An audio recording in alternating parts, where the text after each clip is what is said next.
In today's video, I'm going to teach you how to change font in LibreOffice Impress. Whether you're polishing a single word or giving your entire presentation a new look, I'll walk you through 3 reliable ways to do it and explain when each method works best. First, launch LibreOffice Impress. If the app opens to the template chooser, you can start with a new blank presentation, or open an existing project if you're updating slides you've already created.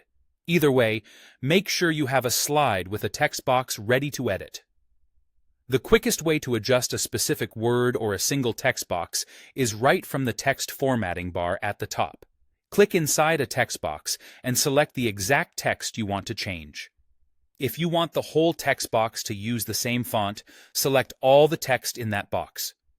Now use the font family dropdown to choose your typeface and adjust the font size next to it.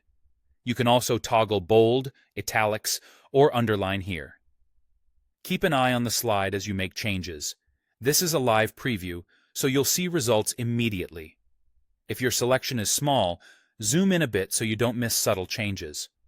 For a more structured workspace, open the sidebar. Press Ctrl plus F5 to toggle it on, then switch to the Properties panel if it isn't already showing.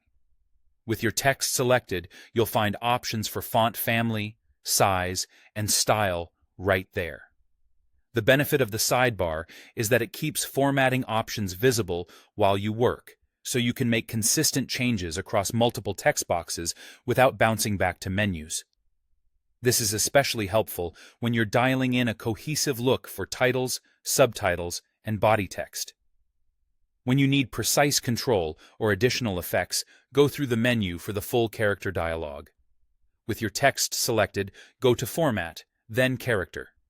In this dialog, you can confirm the font family and size and explore font effects like underlining style, color, strike-through, and capitalization options.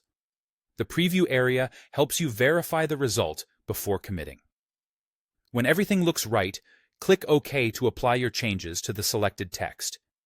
To recap, use the toolbar for fast, targeted edits, the sidebar for a steady, panel-based workflow, and Format Character when you want detailed settings and visual effects. With these 3 approaches, you can quickly standardize your slides and make your message clearer and more professional.